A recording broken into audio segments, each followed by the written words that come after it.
Hi guys, good afternoon. Welcome to Airsoft Zeal. So, andito tayo ulit. At papakita kong unit sa inyo. Ngayon ay si EMG STI John Wick 3 Island Barrel. Okay.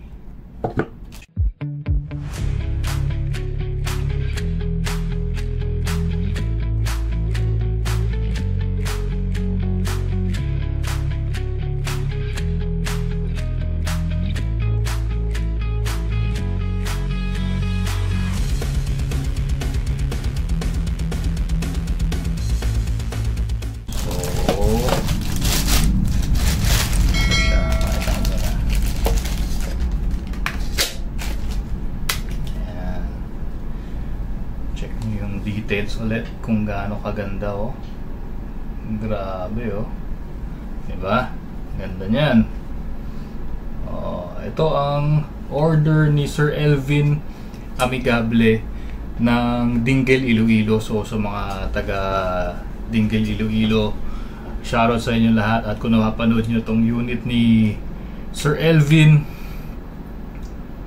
ide-demo natin to para makita nyo kung gaano ka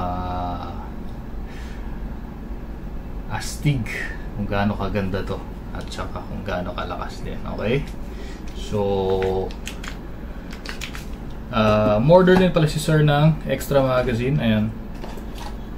Okay, so testing din natin yung isang magazine. Okay, load muna tayo ng BBs. Sa pag-load, ito kay, ayan, makikita nyo yung follower. Ayan, atake nyo lang pababa, tapos mag-load tayo dito.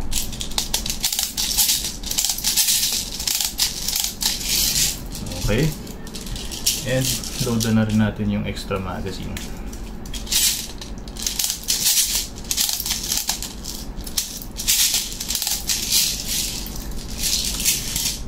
Take note lang na pag naglo-load kayo ng magazine, naglo-load kayo ng magazine ng BBs.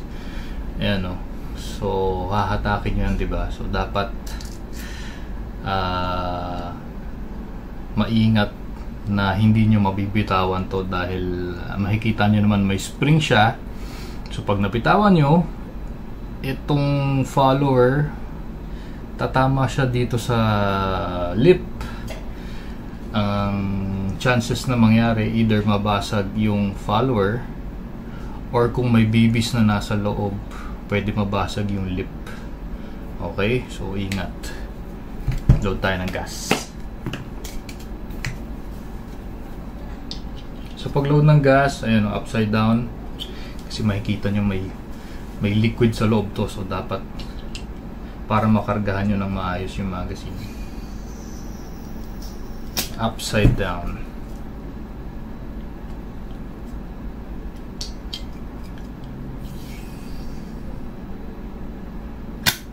Ooh. Alright. Okay. So, muna natin itetest itong stock mags ni Sir Elvin. Okay. Kasa. At syempre, huwag nyo kakalimutan na paulit-ulit kong sinasabi, yung trigger finger nyo lagi nakalabas pag hindi pa ready pumutok, at syempre nakatutok sa safe direction. Tapos ayan, makikita nyo yung thumb safety natin. Mas magandang practice yung pagka hindi pa ready pumutok, nakalock siya. Okay, so ayan siya. So pag ito yung thumb safety, which is ambidextrous, kaya ina-access ko dito. Ayan, ito yung thumb ko, so ma-access ko siya dito sa kabilang side. Pag nakataas, naka-safety, at pag nakababa, ready to fire. Okay, so ayun, dapat lagi nakataas. FPS test gamit ang .20 BBs. Firing tayo. 366.6. Wow, lakas. Isa pa.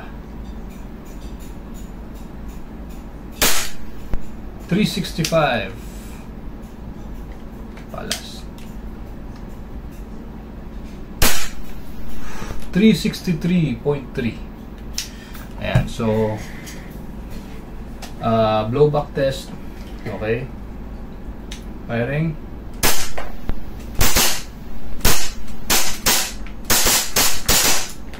Okay, tapos pag nag-lock yung slide, wala na siyang bala. Ayan, makikita nyo naman yung magazine. Ayan yung, diba? So, ayan siya. Pag wala ng bala, usual na ginagawa natin, release magazine, baba nyo yung slide stop, tapos rest nyo yung trigger, diba? So, ngayon, since titestingin natin yung second magazine ni Sir, release lang muna tayo ng magazine. Salpak ng bago, tapos baba yung slide stop. Okay, so ayan, may BBs na siya, diba? Pakita ko lang ulit yung magazine na walang BBs. Ayan, diba? Tapos lagay natin yung may BBs. Okay, tapos baba slide stop. Testing natin ulit to. Firing.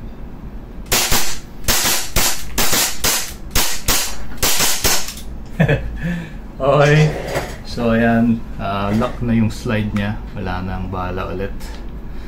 Okay, tapos ito yung mag release. Ang maganda dito sa John Wick, ayun, makikita nyo yung mag release, so extended, so hindi kayo mahirapan mag change mag. Halimbawa maglalaro kayo tapos palit ng magazine, ayan, hindi kayo mahirapan kasi extended yung mag release nya. Ayan, extended siya. So, sobrang accessible pagka, diba? Anyway, ayan nga, pag wala ng bala, mag-lock yung slide, release nyo yung magazine, baba nyo yung slide stop, tapos hammer down. Siyempre, pag nag-hammer down, dapat nakatutok pa rin sa safe direction. Bakit nga ba? Dahil number one is safety. Kahit wala ng bala yan, kahit alam nating walang magazine, ganun talaga. Safety first. Okay, so ayun, ganda. Front fiber optic sights. Ganda ng slide serrations. Yung tatak ng Combat Master, Taran Tactical. Rear sights fully adjustable. Ayan, meron tayong adjustable. Ayan, yung pang adjust ng left and right, tapos yung up down, diba? Ganda.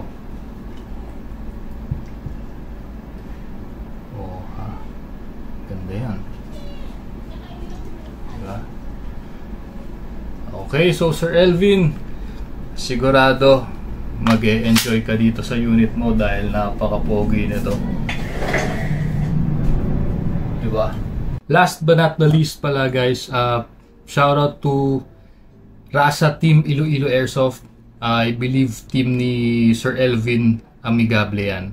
And shoutout po sa inyo lahat. So kung napanood nyo tong video na to, enjoy Airsoft. Mabuhay kayo. Pew pew. Again, maraming salamat sa iyong suporta at sa iyong tiwala, Sir Elvin, at sa lahat ng mga naging customer namin. Okay, so maraming salamat sa inyo. At sa mga new viewers, ipopost ko yung page namin dito, pati yung mga backup page namin dito, para in case na mag-down bigla.